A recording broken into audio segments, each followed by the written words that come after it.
Ayun guys, kukuha tayo ng kalamansi para sausawan sa tinola. Ingay mo. Lakas ng ulan guys, oh. Ayun, pakita mo yung NLEX. NLEX.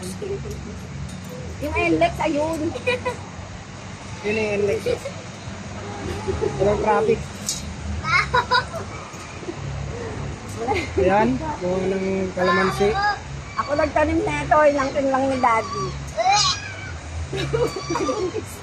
May buntis dito eh. May buntis. Ito. Malaki na ba ito? Huwag yung hayaan may yung kalamansi. Nagagupot na si Lola pero ang dalawa. Ano ba yun, de? Hindi ka kita, de. Ayan. Ano siya masisira. Kailangan mo. Okay na to, de. Okay na yan. Okay na daw. Bye-bye. Bye.